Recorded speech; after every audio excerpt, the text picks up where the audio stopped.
ನೀಲಕಂಠ ವಾಲಿಕರ್ ನಾನು ಎಲ್ಲರೂ ಸಾಲಾಗಿ ನಿಂತ್ಕೋಬೇಕು. ನಾನು ಎಲ್ಲರಲ್ಲಿ ವಿನಂತಿ ಮಾಡ್ಕೊಳ್ತೀನಿ, ಬರಬೇಕು. ಹಾಗೂ ಮಾಜಿ ಸೈನಿಕರಾದ LK ರಾಮಪ್ಪ ಅವರು ಕೂಡ ವೇದಿಕೆಗೆ ಬರಬೇಕು. ಹಾಗೂ ಪಟ್ಟಾಧೀಶರು ಯಾರಾದರೂ ಬಂದಿದ್ರೆ ಅವರು ಕೂಡ ವೇದಿಕೆಗೆ ಬರಬೇಕು. ವಕೀಲ ಸಂಘದ ಅಧ್ಯಕ್ಷರಾದ DG ಬಿರಾದರ್ ಅವರು ಕೂಡ ಮೇಲೆ ಬರ್ರಿ.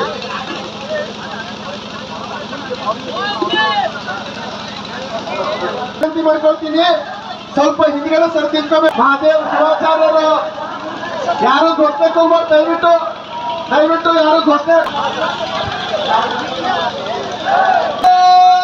ಮಾತಾ ಕಿ ಭಾರತ್ ಮಾತಾ ಕಿ ಭಾರತ್ ಮಾತಾ ಕಿ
ಭಾರತೀಯರು ಕೂಡಿಕೊಂಡು ಇವತ್ತೇನು ನಮ್ಮನ್ನ ನಮ್ಮ ದೇಶವನ್ನ ನಮ್ಮ ಬಿಜಾಪುರದಿಂದಲೇ ಶುರುವಾಗ್ತದ. ಅದು ಎಲ್ಲಿ ಯಾತ್ರೆ ಅಂದ್ರೆ ಬಿಜಾಪುರದಿಂದಲೇ ನಾವು ಆದಿಶಾಹಿ ದೇಶ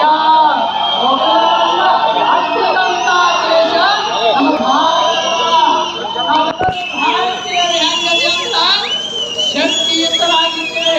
ನಮ್ಮವ್ರ ಒಳಗೆ ಹೋಗಿ ಗುಂಡ ಹಾಕಿ ಬಂದ್ರು ಅವ್ರಿಗೆ ಏನು ಮಾಡ್ಲಿಕ್ಕೆ ಆಗಿಲ್ಲ ಅಂದ್ರೆ ನಾವು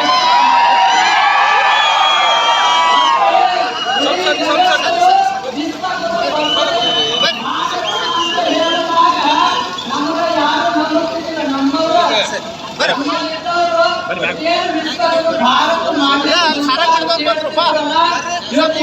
ಜಗತ್ತಿಗೆ ಗೊತ್ತಾಗೈತಿ ಯಾವ ನರಿಗಳು ಯಾವ ನಾಯಿಗಳು ಬಾಂಬ್ ಹಾಕ್ತಿದ್ದಲ್ಲ ಅವುಗಳನ್ನ ಹೊಡೆದುಡಿಸಿದ್ದು ಯಾವುದಾದ್ರೂ ಇದ್ರ ಅದು ಭಾರತದ ಸಿಂಹ ಸೈನಿಕರಂತ. ಇವತ್ತು ಪಾಕಿಸ್ತಾನ ಅಲ್ಲ, ಅದು ಭಾರತದ ಒಂದು ಅಂಗ ಐತಿ.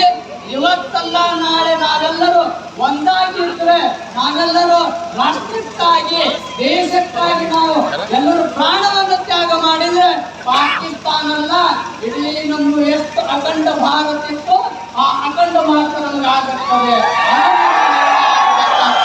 ಅಂತ ಭಾರತ ದೇಶವನ್ನ ನಾವೆಲ್ಲರೂ ಕಟ್ಟಬೇಕಾಗ್ತದ. ಭಾರತ ಅಂದ್ರ ಇಡೀ ಜಗತ್ತಿಗೆ ಸಂಸ್ಕೃತಿಯನ್ನ ಸಂಸ್ಕಾರವನ್ನ ಕೊಟ್ಟಿರುವಂತದ್ದು.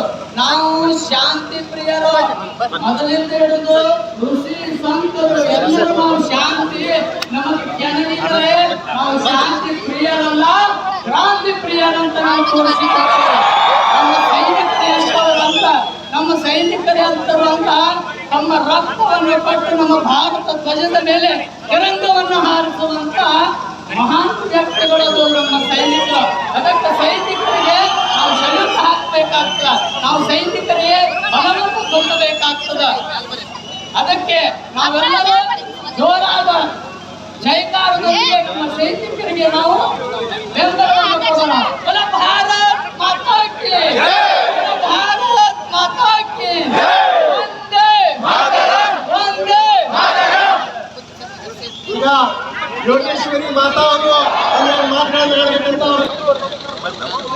ಭಾರತ ದೇಶದಲ್ಲಿ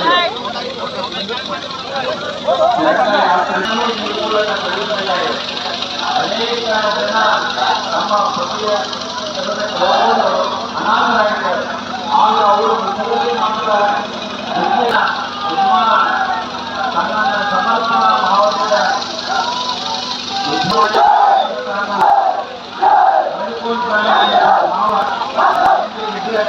ನಮಗೆಲ್ಲ ಇವತ್ತು ಬಂದು ಈ ತೆಲಂಗಾಣ ರಾಷ್ಟ್ರವು ಮಾತಾಡಬೇಕಾಗಿ ಅನಂತ ಅನಂತ ಧನ್ಯವಾದಿ. ಬೋಲೋ ಭಾರತ್ ಮಾತಾ ಕಿ.